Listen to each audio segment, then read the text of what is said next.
China ipinatupad na ang sinasabi nila nung nakaraan na no trespassing, ayon naman sa isang Pilipinong mambabatas.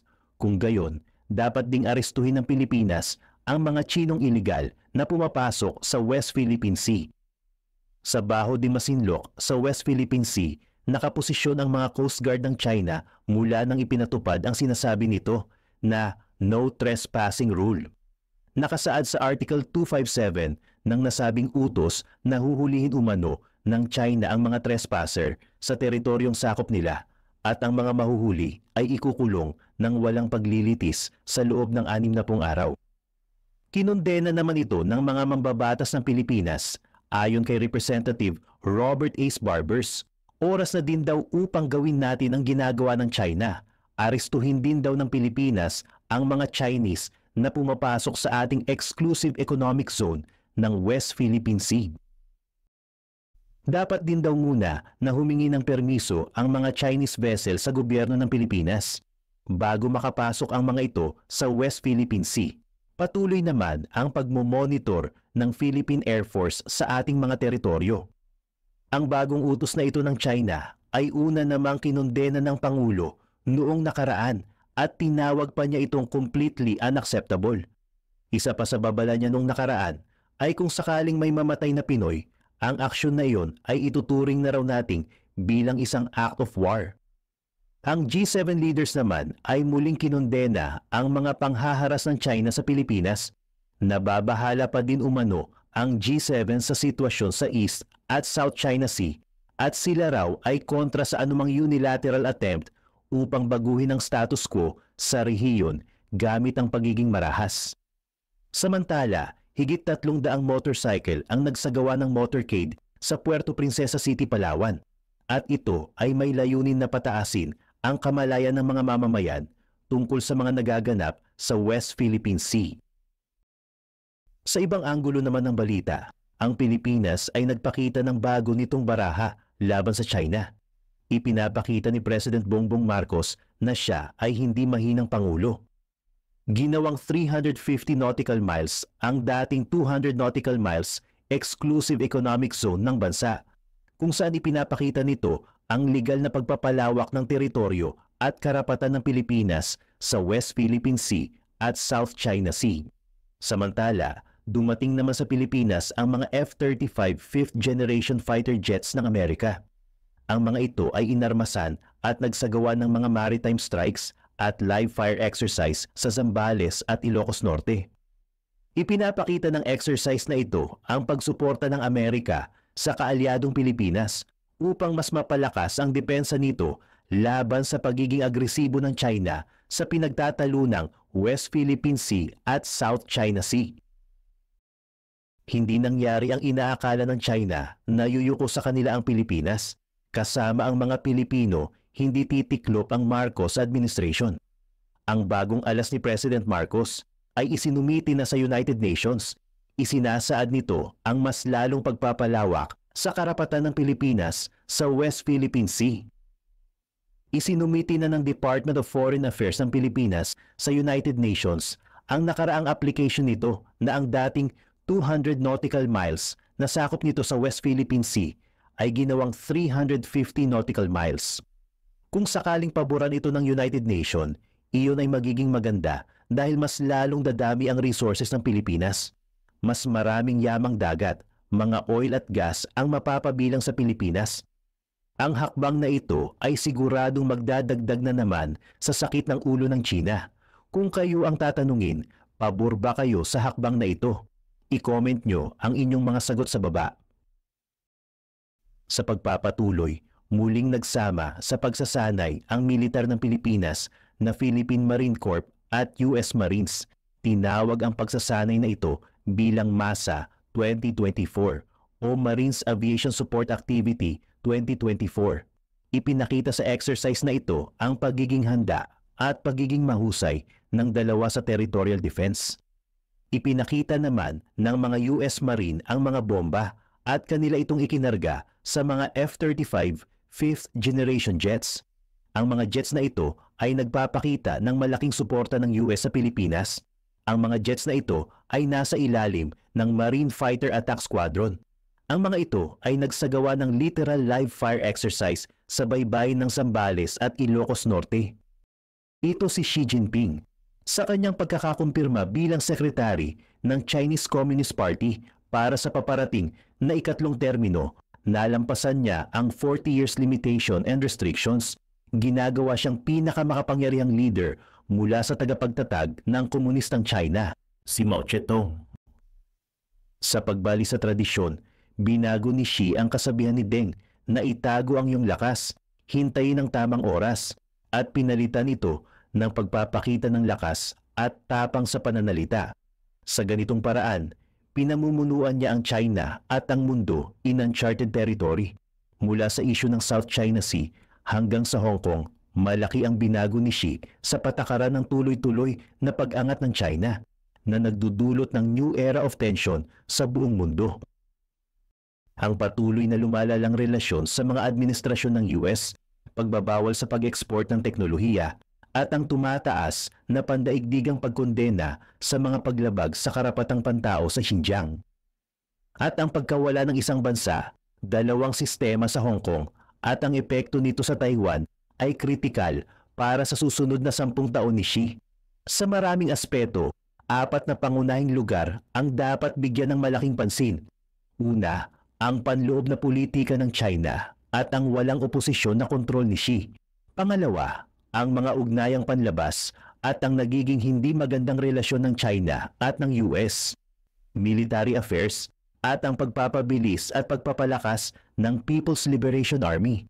At panghuli, ang paghahangad ng technological independency sa military field.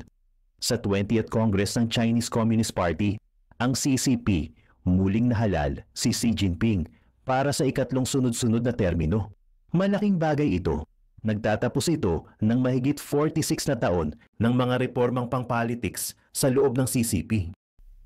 Sinimula noong 1976, kasabay ng kamatayan ni Mao, ang espiritual na ama ng modernong China.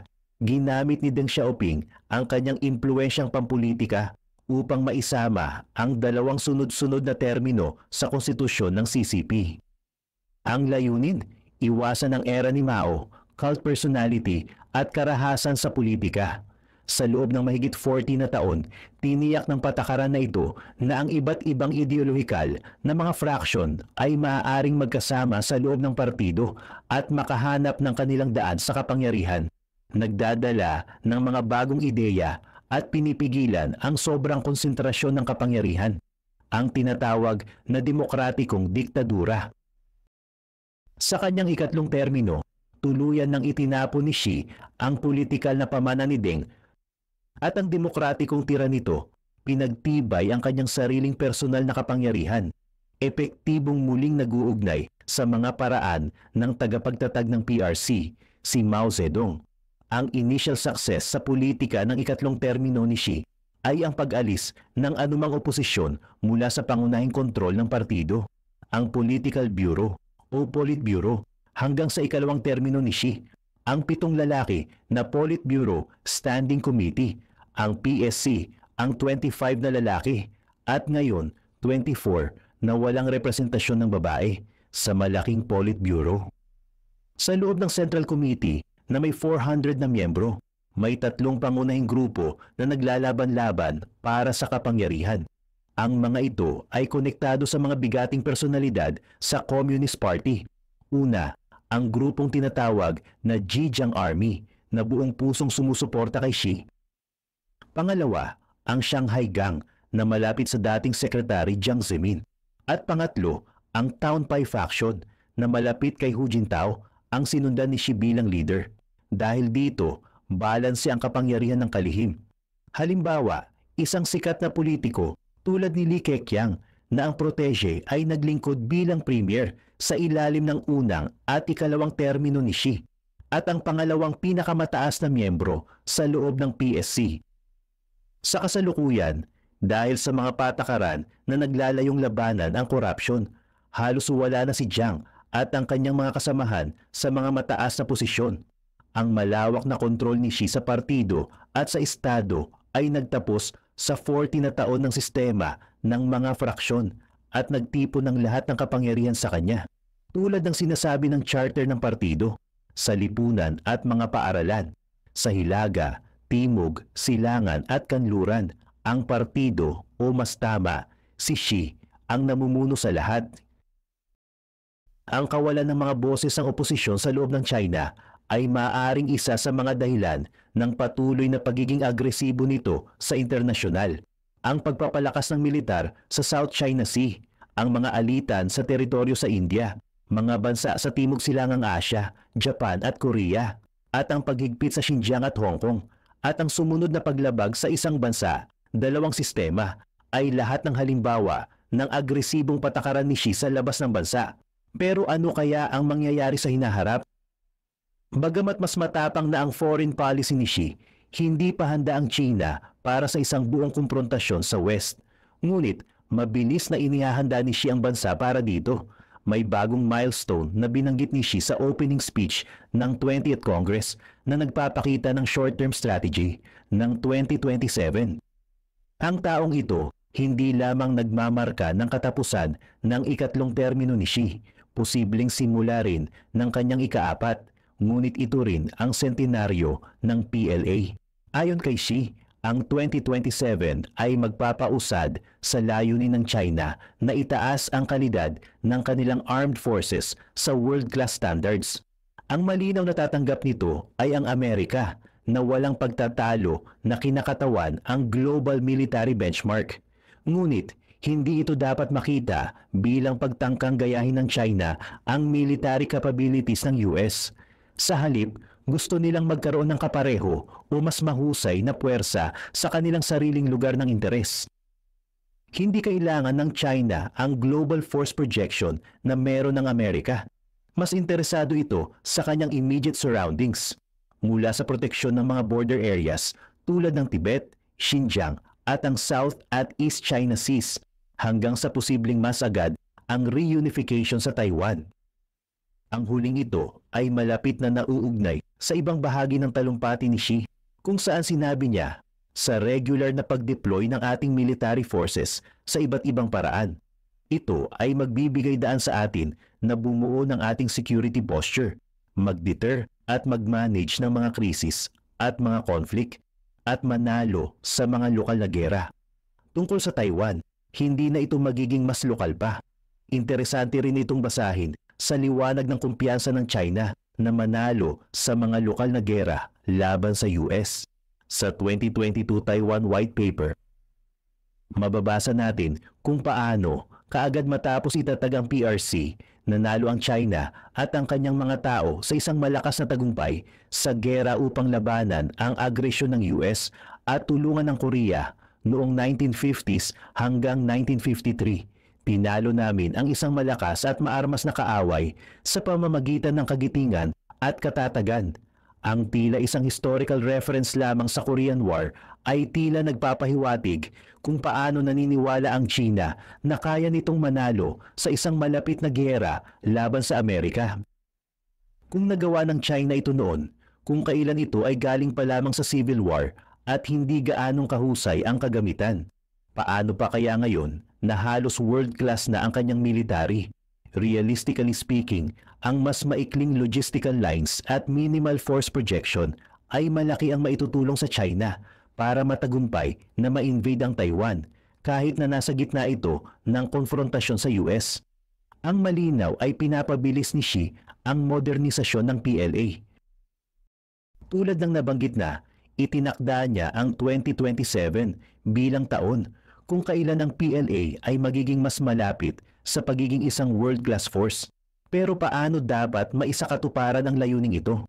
Isang tagapagsalita ng Ministry of National Defense, si Ren Guocheng, ay naglarawan ng sumusunod na 4 na elemento bilang mahahalagang milestones sa pag-abot ng tagumpay na ito. Iba-iba ang mga ito mula sa AI hanggang sa modernisasyon ng doktrina.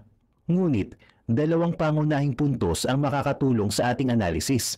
Ang una ay nakakita ng pagpapabilis sa intelligentization ng mga operasyon ng PLA. Ang intelligentization ay nakikita bilang ang integrasyon ng artificial intelligence at kaugnay na teknolohiya sa operational capabilities ng PLA. Ang AI ay nakikita bilang isang force multiplier sa doktrina ng PLA na inaakala na magbibigay daan sa China na makamit ang military superiority laban sa mas malalakas na militar tulad ng US. Ang pangalawa ay nagpapalawak sa isang major tenet ng ideolohiya ni Xi, ang military-civil fusion. Ang military-civil fusion, MCF, ay naka-embed sa strategy ng China at inilarawan ito ng US Department of Defense bilang isang nationwide endeavor na naglalayong pagsamahin ang economic at social development strategies ng China sa kanyang security strategies. Ang huling ito ay isang major concept sa parehong operative scenarios tulad ng pagbuo ng logistical at supply lines para sa invasion ng Taiwan, ngunit pati na rin sa pagsuporta sa development ng bagong teknolohiya tulad ng semiconductors at AI. Sa pananaw ni Xi, ang MCF ay isang major factor sa pagpapalakas ng PLA at sa gayon ay pagkamit ng foreign policy goals ng China. Katulad ng mga Western countries' industrial defense policies, ang MCF ng China ay batay sa mutually beneficial relationships sa pagitan ng Estado at private defense firms. Halimbawa, malalaking kumpanya tulad ng Raytheon sa US o Thales at Leonardo sa Europe ay nagdevelop ng symbiotic relationships kung saan umaasa ang Estado sa domestically produced technological know-how at umaasa ang mga kumpanya sa national procurements. Sa sitwasyon ng China, may karagdagang hakbang ang MCF. Ang pondo ng gobyerno ay hindi lamang ginagamit para sa pagtuklas ng mga bagong teknolohiya tulad ng ginagawa ng DARPA sa US, kundi ginagamit din ito upang tulungan ang mga kumpanya na makamit ang komersyal na kakayahang mabuhay. Nagbibigay ito ng pagkakataon sa mga ito na iwasan ang mga merkado at hindi direktang makipagkumpetensya sa mas matatagal na mga manlalaro. Binibigyan sila ng pagkakataon na lumaban at maging viable. Mahalaga rin ito dahil maaaring idirekta ng Estado ang produksyon ng mga kumpanyang ito kahit na hindi sila commercial na viable. At ito ay isang pangunahing kadahilanan sa isang posibleng digmaan sa US. Ang liderato ng China ay maaaring idirekta ang mga dami ng produksyon ng mga partikular na armas at maaaring makinabang sa malawak na batayan ng mga semi-statual na defense firms. Sa kabilang banda, ang mga kumpanya ng US ay mas umaasa sa komersyal na kakayahang mabuhay at sa mga bureaucratic at budgetary constraints ng Pentagon. Ang Chinese Industrial Defense Base ay maaaring mabilis na mag-adapt upang suportahan ang isang conflict at malaki sapat upang mag-supply sa parehong China at Russia sa parehong oras. Halimbawa, ang China ay may 3 sa 1 na ratio ng shipbuilding capabilities kumpara sa US. Ang industrial base ng Amerika ngayon ay na-optimize para sa peacetime at nagbibigay din sa R&D kaysa procurement. Gayunpaman, ipinapakita ng digmaan sa Ukraine na ang US ay nauubusan na ng mga supply ng armament tulad ng Javelin at ammunitions. At ang mga teknolohikal na tagumpay ng China sa mga larangan tulad ng supercomputers, AI, space exploration, hypersonic weapons ay nagpapakita na ang China ay hindi gaanong naiwan tulad ng aming inaakala. Ang katutubong inobasyon ay isang pangunahing hakbang sa harap ng isang posibleng paghaharap sa Washington dahil ginagawang posible nito para sa mga sandatahang lakas ng China na bawasan ang kanilang pagdepende sa dayuhang teknolohiya. Ito ay dahil sa 2 dahilan. Una, ang pagpapalit ng mga dayuhang parte sa mga domestically produced ones ay medyo madaling makamit sa kasalukuyang manufacturing capabilities ng China. Ang mahabang pagdevelop ng mga weapon systems ay nangangahulugan na ang mga state-of-the-art technologies ay bihirang ginagamit. Halimbawa, ang karamihan sa mga domestically produced chips na ginagamit sa night vision goggles o navigation systems ay gumagamit pa rin ng lumang 40 at 20 na nanometer chips. Para sa paghahambing, ang modernong Apple computers ay gumagamit ng isang 5 na nanometer architecture. Gayun din, ang mga manufacturing capabilities ng China na nagsupply sa mga global markets ay madaling masakop ang mas maliliit na military production volumes. Pangalawa ay ang technological independency ng China. Ito ay nagbibigay ng advantage sa China na magpatuloy sa kanyang mga patakaran sa ibang bansa nang walang takot sa mga blockade ng supply. Isang halimbawa nito ay ang pagsalakay ng Russia sa Ukraine. Ang mga kagamitan ng Russia ay sobrang umaasa sa mga barko at sensor na gawa sa ibang bansa na ginagamit sa kanilang mga jet avionics at tanks. Ang mga ban sa pag-export ng mga materyales na ito ay nagdulot ng malaking pagbaba ng performance. Sa kaso ng isang pagsalakay sa Taiwan, haharapin ng China ang katulad na sitwasyon. Sa harap ng mga sanction at export bans, ang technological independency ay nagbibigay kalayaan kay Xi na ituloy ang kanyang assertive na mga layunin sa foreign policy kahit na hindi sumasang-ayon ang international community. Sa susunod na dekada, dapat nating asahan ang pag-accelerate sa development ng domestic military technology ng China. Ipinakita na ng China sa mundo na kaya niyang makamit ang ganitong independency ng mabilis at may kahangahangang resulta. Isang malaking halimbawa ay ang development ng JM5400 GPU na ginagamit sa mga drone at eroplano ng PLA na simula noong 2018 pinalitan ng gawa sa Canada na M9 GPU. Ang isa pang halimbawa ay ang mga supercomputer na ginagamit sa pagdevelop at testing ng mga bagong teknolohiya tulad ng hypersonic missiles at bagong wing design. Noong 2015, itinigil ng administrasyon ni Obama ang pag-export ng Intel Xeon Phi processors sa China. At isang taon lang pagkatapos, noong 2016, ang Military Jiangnan Institute of Computing Technology sa pakikipagtulungan sa Semiconductor Manufacturing International Corporation o SMIC natapos ang Indigenous Sunway Taihu Lite na sandali ang nagkaroon ng titulo bilang pinakamabilis na supercomputer sa mundo. Sa susunod na 10 taon, dapat nating asahan ang mas malakas na push patungo sa teknolohikal na independensya sa China na layunin ni Xi na gawing SNT powerhouse. Maraming pagbabago ang mangyayari sa China sa susunod na 10 taon. Ang pangunahing trend ay na magagawa ng China ang isang bagong teknolohiya. Makakakita tayo ng higit pang push upang mabawasan ang independensya ng bansa sa mga teknolohiya at produkto mula sa ibang bansa. Pagpapalakas ng kakayahan ng kanyang mga sandatahang lakas at mas independent na foreign policy. Dapat din nating asahan ang mas combative na rhetoric sa US tungkol sa mga issue tulad ng Taiwan, Hong Kong at Xinjiang